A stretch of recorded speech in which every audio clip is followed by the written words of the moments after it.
They said the plantation kept many secrets, but none were darker than the one the lady carried in her lace-covered hands, and none were more dangerous than the secret she thought she could hide. The night was too quiet, too still, like the air itself was holding its breath. The moon hung low over the Mississippi fields, casting long shadows across the worn wooden porch where the plantation lady stood alone. Her silk dress whispered with every step. Her heartbeat echoed louder than the cicadas, because she wasn't waiting for her husband.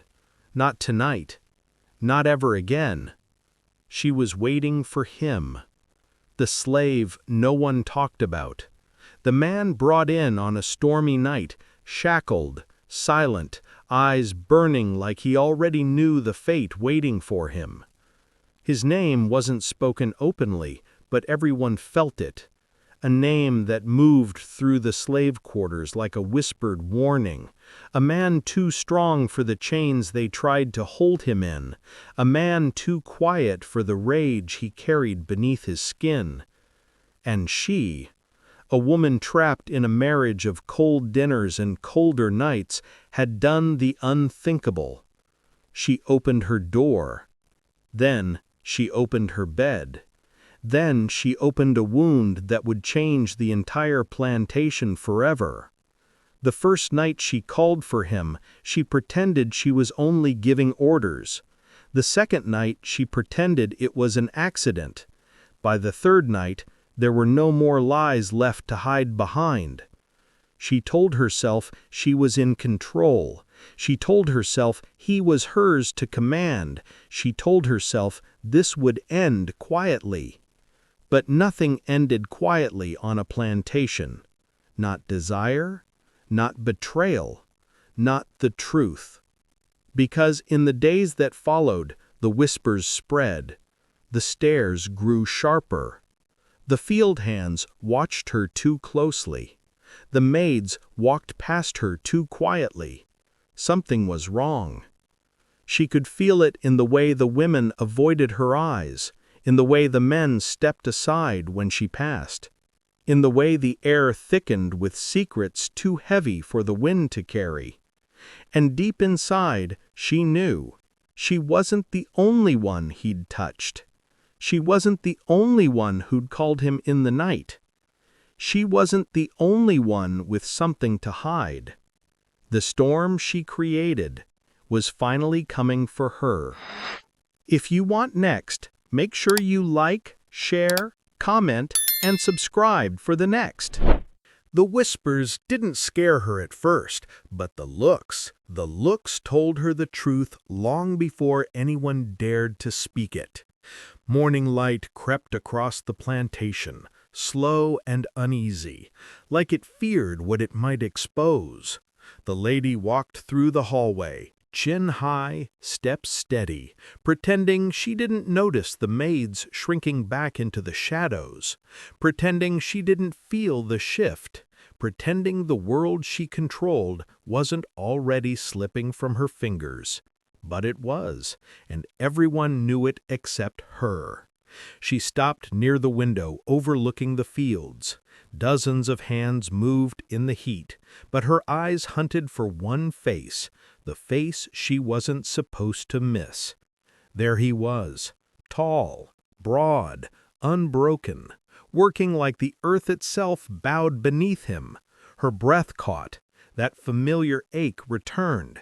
But this time, there was something else layered beneath it. Fear. Because she wasn't just drawn to him anymore. She was bound to him, trapped by what they'd done, and terrified of what it meant.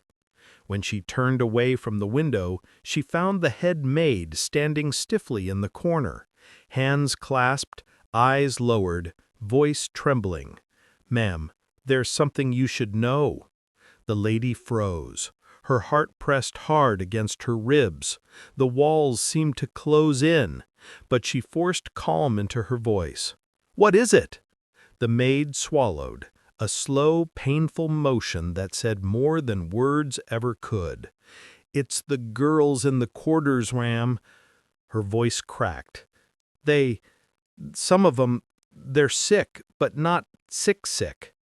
A chill slid down the lady's spine. What are you saying? The maid hesitated, looked up, met her eyes for the first time. They're expecting, ma'am. Silence hit the room like thunder, a silence so deep it felt like the house itself listened. The lady narrowed her gaze. One or two? The maid shook her head slowly. No, ma'am. A whisper, a tremble, a truth too heavy for her tongue. It's all of 'em. The lady's breath shattered. Her hands trembled. Her heart sank into dark, cold water. All of them, every woman in the quarters, carrying the same secret she carried, carrying his secret. And suddenly, she realized something horrifying. She wasn't special anymore. She was just the first. Want next? Don't forget to like, share, comment, and subscribe for the next. She thought the pregnancies were the scandal. She hadn't yet realized. It was only the first warning. The lady didn't move, didn't breathe, didn't blink. The words echoed through her skull like church bells ringing at a funeral. All of them. The maid stood frozen, as if afraid even her breathing might trigger an explosion. The lady steadied herself on the table, knuckles whitening, rage and fear tangling in her throat. How long have you known? Her voice came out sharper than a blade. The maid flinched. A few weeks, ma'am. A few weeks? The lady's breath shook. And no one told me? They was scared, ma'am. A whisper, small as dust. Scared of what you'd do. The lady turned away, not out of mercy, but because she couldn't bear for anyone to see the panic spreading across her face. She had to get control. She had to think. She had to breathe. She moved toward the stairs with slow, deliberate steps, like a woman walking toward her own execution. In her room, she shut the door and locked it. Her thoughts hit her all at once, sharp, vicious, unforgiving. If the girls were pregnant, if all of them were pregnant, and if the timing was the same, there was only one possibility. Him. The man she thought she possessed. The man she thought she owned. The man she thought she controlled like any other property. But property didn't move like he did. Property didn't stare back with defiance burning behind the eyes. Property didn't make her feel weak and hungry and desperate and alive. She pressed her fingers to her temples, trying to push the truth away. Had he chosen them too? Had they chosen him? Had the nights she spent with him been just one of many? A knock jolted her from her thoughts. Not gentle, not hesitant, firm, heavy, purposeful. She froze. Her breath caught. Her heart clawed at her throat. She unlocked the door, slowly, and pulled it open just a crack. And there he stood. Sweat on his skin, dirt on his hands, eyes burning like he knew exactly what she'd just learned. He didn't ask permission. He stepped inside, closed the door behind him. The walls trembled with the weight of what wasn't being said. The air thickened. The room shrank. He looked at her, not like a servant, not like a man afraid, but like a storm that had already decided where it would strike. And in that moment, she finally understood. Whatever was happening on that plantation, it wasn't an accident. It wasn't a coincidence. It was a plan. His plan. And she was already part of it. He didn't come to explain himself. He came because the truth was about to swallow her whole. The door clicked shut behind him, soft but final, like the sound of a cell closing. The lady stepped back, heart pounding so hard she could feel it in her throat. He didn't bow, didn't look down, didn't wait for her to speak. He stood tall, shoulders broad enough to block the sunlight behind him, eyes steady, breathing calm. Too calm for a man who should have feared her. She swallowed. "You've been busy," she whispered. A faint smirk tugged at the corner of his mouth. Not playful, not amused, more like he was watching her piece together a puzzle he finished long ago. "You think I don't know?" Her voice cracked. "You think I haven't heard?" He didn't move, didn't blink, just stared, as if weighing what she was worth. To him, to the truth, to the chaos he'd unleashed. She stepped closer, close enough to feel his heat, close enough to smell the iron in the sweat on his skin. "Did they come to you?" she whispered.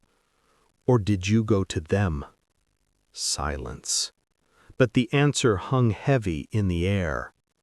He wasn't ashamed, wasn't sorry, wasn't afraid of the consequences. Because this, all of this, was intentional. She felt her stomach twist. "You used me," she breathed.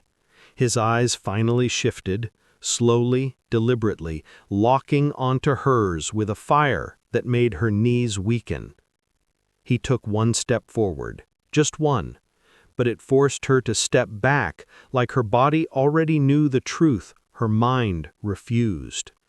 His voice, deep, controlled, unbroken, cut through the room. "The house is rotten."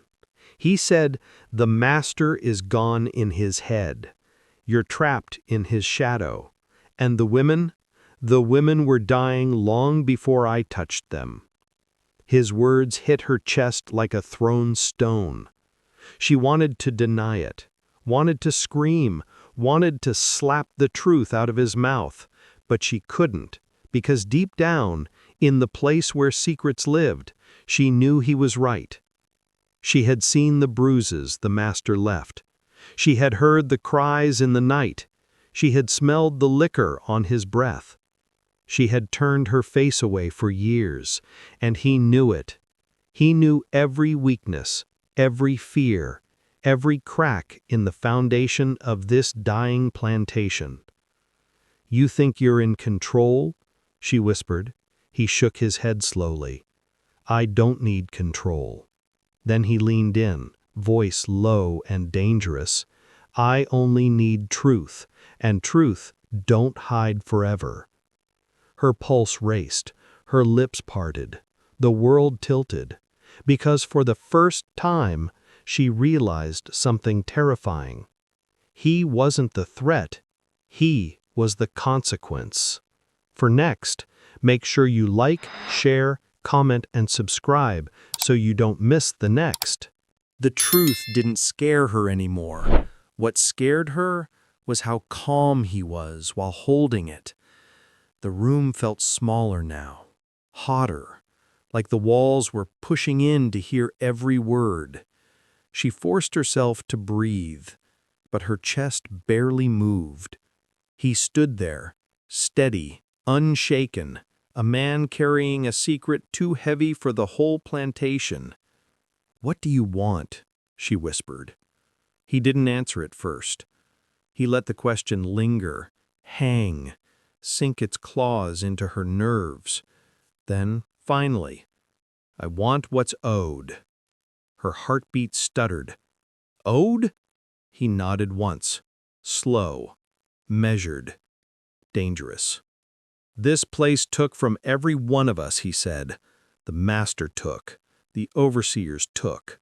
Even you." His eyes locked onto hers. "You took." Her breath stumbled out. She swallowed hard. "I never hurt you." His jaw tightened. "You think wanting something from someone who can't say no ain't its own kind of hurt?" His words hit her like a slap. Her throat closed. Her knees weakened. "But I came to you," she whispered. "I chose." "No," he cut in. "You were starving for something your husband couldn't give. You didn't choose me. You chose escape." Silence thickened, a silence full of truths she wished she never heard. She tried again. "What does this have to do with the girls in the quarters?" He stepped closer, not threatening, not soft, just unstoppable. "They were dying," he said. "Starving, beaten, used up, discarded." Her lips parted, but no sound came out. He continued. "The master wasn't gonna stop. The overseers weren't gonna stop. But a child?" His voice dropped lower. "A child changes everything." A chill froze her spine. "What are you saying?" "That I gave him something the master couldn't take away," he said. "A future." She staggered back as the realization hit her, hard, sharp, devastating. He hadn't acted out of impulse, not lust, not chance. This was deliberate, calculated, a rebellion in the only form he could survive. "You planned this," she whispered. He didn't smile, didn't boast, just met her eyes with a quiet certainty. "I planted something that would outlive this place." A breath, a pause, a generation he can't erase. Her pulse hammered, her skin prickled, her world shook, because she finally understood the depth of what he'd done, what he'd built, what he intended to protect, even if the whole plantation burned around him. "And you," he said softly, "are part of it now." She couldn't breathe, couldn't speak, could only stare as the man she thought she controlled revealed the truth she never saw coming. He didn't want power. He wanted legacy. He wanted justice. He wanted a future his people had been denied. And she, by opening her door that first night, had become the thread, tying it all together. She thought the worst was discovering the pregnancies. She was wrong. The worst was realizing the entire plantation was shifting around her, and she was no longer at the center. The house felt different now. Not cursed, not haunted, just watching her. Every floorboard creaked, every whisper behind a door, every slow step down the hallway felt like the walls knew her secret and were waiting for her to admit it. She walked toward the dining room, hands trembling, mind racing, heart bruised from the truth he revealed. A legacy, a rebellion in blood, a future carved in silence. She still couldn't believe it, couldn't understand how she, the lady of the house, the wife of the master, the woman who thought she ruled, had become part of something she never saw coming. The staff felt it too. Their eyes lingered longer. Their whispers ended when she entered. The air around them had shifted, no longer fearful, but waiting for what came next. In the dining room, the head maid stood stiff as oak, wringing her hand so hard the knuckles looked white. When the lady stepped in, the maid bowed her head. "Ma'am, the master's asking for you." Her breath caught. "What for?" "He's different today. Restless, angry. Something's wrong with him." Something was always wrong with him. But this sounded worse. The lady straightened her dress, forced calm into her posture, and entered the master's study. He sat in his chair, fingers drumming violently against the desk, eyes bloodshot, face sunken like sleep had forgotten him. "You," he said without looking up. His voice cracked like old leather. "Come here." She stepped forward slowly, as if approaching a wounded animal. He lifted his gaze. Cold, sharp, suspicious. "There's talk in the quarters, talk I don't like." Her heart slammed against her ribs. What kind of talk? Women fainting, sick, weak, all at once. His eyes narrowed. That ain't normal. She forced her face to stay neutral, calm, empty. "The doctor can come," she said softly. "Maybe it's the heat." "The heat don't make bellies swell," he snapped. Her stomach dropped. Ice filled her veins. He knew, or he was close to knowing. Too close. His voice dropped to a dark, dangerous whisper. "Someone's been touching what's mine." She couldn't breathe. He slammed his fist on the desk. The sound cracked through the room like a gunshot. "And I'm gonna find him." Every bone in her body turned cold, because she knew exactly who he meant, exactly who he would hunt, exactly who he would kill. And for the first time, she felt something she never expected to feel for the man who changed her life without permission. Fear. Not of him, for him. Because the master wasn't guessing anymore. He was searching. And if he found the truth too soon, the plantation would drown in blood. For next, make sure you like, share, comment, and subscribe so you don't miss what happens next. The master wasn't just suspicious now, he was hunting. And a man who feels his power slipping will burn a whole world to get it back. The lady's breath fluttered in her chest as she stepped out of the study. Behind her, the master's mutterings grew louder, rage rolling through his words, fury building like a storm behind a locked door. She moved down the hallway, each step trembling, every heartbeat screaming one truth. If he found the man, he would kill him. No hesitation, no mercy, no witness. The house staff moved quickly around her, faces pale, eyes lowered. They felt the shift too, the danger, the tension hanging like a rope from the ceiling. In the shadows of the staircase, the head maid grabbed her arm. Not rough, not bold, just desperate. "Ma'am," she whispered, "you gotta warn him." The lady's eyes widened. "What?" "You heard the master." The maid glanced down the hall, fear tightening her jaw. "He ain't askin', he's huntin'. And when he hunts, somebody dies." The words stabbed deep, because the maid was right. She had seen it before. Servants beaten, overseers fired, a stable boy whipped so badly he couldn't walk for weeks. The master didn't punish. He destroyed. The lady pulled her arm free, trying to mask her panic. "What am I supposed to do?" The maid leaned in, voice trembling.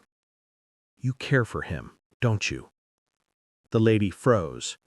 Her mouth opened, then closed. Because what could she say? What name could she give this thing between them? Was it desire? Was it guilt? Was it rebellion? Was it a mistake?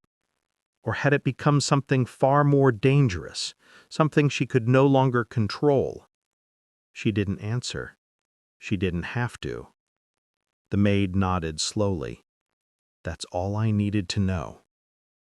Before the lady could speak, a low rumble of boots echoed across the hall. Overseers. 3 of them, walking with purpose, walking with anger, walking with orders. Her blood turned cold. They passed her without a word, faces carved like stone, eyes sharp with suspicion, and she knew exactly where they were going. The quarters. To interrogate, to search, to sniff out the truth like dogs on a trail. She bolted toward the back door, lifting her skirt, heart pounding against her ribs. The sun hit her face when she stepped outside, bright, blistering, blinding. But she didn't stop. She couldn't. She moved across the yard, toward the fields, toward the line of cabins, toward the man who had unknowingly placed a target on his back. Every step felt like a countdown. Every breath felt borrowed. She reached the edge of the fields when she heard it. A familiar voice behind her. Calm, deep, unshaken. "You shouldn't be out here." She spun, and there he was, standing in the shade of the old pecan tree, watching her like he already knew why she'd come running. Fear cracked her voice. "They're coming for you." He didn't flinch, didn't panic, didn't even blink. He stepped out of the shadows slowly, the sun catching the strength in his shoulders, the certainty in his eyes. "I know," he said, like he'd been waiting, like he wasn't afraid, like the hunt didn't bother him at all. The lady grabbed his arm, voice shaking with something she didn't want to name. "You have to run, now." He looked down at her hand, then back at her face, and the words he spoke were colder than fear, calmer than faith, deadlier than the truth. Her breath stopped. The world tilted. The danger sharpened. Because he wasn't hiding anymore. He wasn't running anymore. He was waiting. For the master. For the reckoning. For the moment everything broke, and deep in her bones she felt it. The next wouldn't end in secrets. It would end in blood. For next, don't forget to like, share, comment, and subscribe so you don't miss the next. The master's fury was no longer a threat. It was a storm, and storms don't ask permission. The fields were quiet, too quiet, the kind of quiet that makes every leaf, every shadow, every blade of grass feel like it's holding its breath. She ran beside him, panting, heart hammering like a war drum. He didn't glance at her, didn't slow, didn't hesitate. The cabins loomed ahead, silent and still, and with each step closer, the weight of what was about to happen pressed heavier on her chest. "They'll see us," she whispered. He didn't answer. He never did. The first cabin door creaked open. A young girl stepped out, wide-eyed, trembling, holding a bundle of fabric like it was armor. He nodded, softly, and she understood he was telling them to be ready. The second cabin, the third, each one emptied quietly, carefully. Children clutched their mothers' hands, women moved like ghosts, eyes sharp with fear, but also something else, something powerful. He stopped at the last cabin, turned to face her. "This is it," he said, voice low, steady, unshaken. She nodded, unable to speak. The air shifted, a tension so thick it could cut through steel. From the trees came the faintest whisper of movement. Boots on dirt, orders being barked. The master was close. He turned back to the women. "Stay calm," he whispered. "Stay hidden." Then he grabbed her hand, not gently, not soft, like he was tethering her to life itself. "Run with me," he said, "or you'll be caught in what's coming." She looked into his eyes. No hesitation, no doubt, only fire. They moved fast, silent shadows against the tall grass, every step a prayer, every breath borrowed. The master's voice rang out from the distance, loud, commanding, furious. Orders shouted, dogs barking, whips cracking. The plantation seemed to quake under the fury, under the weight of what he had discovered. And then a scream, high, piercing, tearing through the fields like a blade. The lady froze, her hand clutched his arm tighter. He glanced at her, calm, sure. He said, "I warned you." Before she could respond, he pulled her into the shadows, every muscle coiled, every sense alert. The master was coming. But he wouldn't find the truth so easily. Not tonight. The women and children crouched low, hidden in the tall grass, watching him move like a predator among prey. And for the first time, the lady realized he wasn't just fighting for himself. He was fighting for all of them, for the blood he had carried in silence, for the future he refused to let die. The master's fury would meet a wall tonight, a wall of courage, a wall of rebellion, a wall he had never imagined, and when it broke, everything would change. For next, make sure you like, share, comment, and subscribe to see the storm hit the plantation. The night fell like a curtain, and behind it, chaos waited, ready to devour everything. Shadows swallowed the fields. The moon barely broke through the clouds. She crouched low, heart hammering, breath coming in sharp, stolen gasps. He moved ahead of her, silent, deliberate, a shadow among shadows. Every step measured, every movement deadly.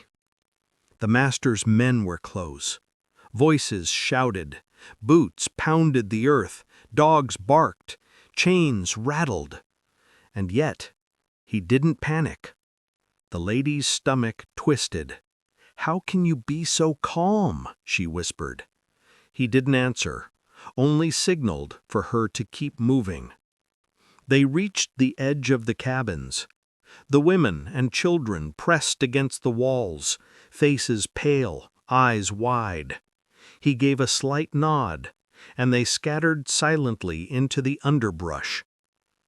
The first confrontations began. Shouts and curses shattered the night. Dogs lunged, whips cracked. But he was everywhere at once, a shadow moving through the chaos, pulling children to safety, silencing overseers with cold precision, turning panic into order, fear into obedience. She watched, frozen, unable to look away. Every move he made was calculated, every risk accounted for, every life under his protection.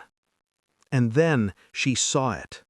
The master, eyes blazing with fury, storming through the tall grass, whip raised, mouth twisted in rage. He wasn't just hunting, he was punishing, destroying, ending. The lady's hands shook. She wanted to scream, to beg, to stop him, but he didn't need her to. He was the storm, and she, for the first time, understood the depth of the force she had unleashed. The master swung the whip, dogs lunged, but he moved faster, ducking, weaving, striking with precision. One by one, the overseers fell back, scattered, terrified. The balance of power shifted in a heartbeat, and in the midst of it all, he stopped, breathing heavy, muscles tense, eyes scanning. She ran to him, grabbing his arm. "Is it over?" she whispered. He didn't answer immediately. He only shook his head slowly. "Not yet," he said. "But we've survived this night, and if we survive tonight, we survive everything." She nodded, trembling, and for the first time, she realized this man wasn't just a survivor. He was a force of nature, a reckoning, a storm the plantation would never forget. For the shocking conclusion in Next, make sure you like, share, comment, and subscribe. You won't want to miss how this ends. The storm had passed, but the aftermath was a reckoning no one could survive untouched. The first light of dawn crept over the fields. Mist clung to the grass. The air smelled of smoke, sweat, and fear. She stepped into the clearing, heart pounding, eyes scanning the aftermath. Bodies, broken fences, scattered tools, silent cabins. The master's men were gone. The overseers either fled or lay unconscious. Dogs howled somewhere in the distance. And in the center of it all, he stood, dirty, bloodied, exhausted, but unbroken. He looked at her. No words, no need for them. His eyes said everything. The women and children emerged slowly from hiding, faces pale but alive, eyes wide but free. She watched them gather, whispering softly to each other, touching the children, nodding to the women. Silent gratitude flowing through the broken air. He moved among them, helping, guiding, protecting. And she, the lady who thought she controlled everything, realized she had witnessed something far greater than herself. The plantation would never be the same. The master would never return to his chair of tyranny. And she had learned the cost of secrets, lies, and desire. He looked at her again. "Some things can't be undone," he said softly. She nodded. "I know." But there was relief in her chest now. A quiet, fragile hope. The women looked at him with awe. The children clung to him like he was the only anchor in a sea of chaos. And she knew this was the legacy he had carved in silence, a rebellion born not from weapons, but from courage, from defiance, from the truth that no chains, no whip, no master could erase. He extended his hand to her, not as a servant, not as a slave, not as a man beneath her, but as a force she had learned to respect and fear. She took it, and for the first time, she felt the weight lift. The plantation was broken. The lives inside it were forever changed. And somewhere in the shadows, the future began to breathe. If you were shocked by this story, make sure to like, share, comment, and subscribe, and hit the bell so you never miss another dark, thrilling tale like this.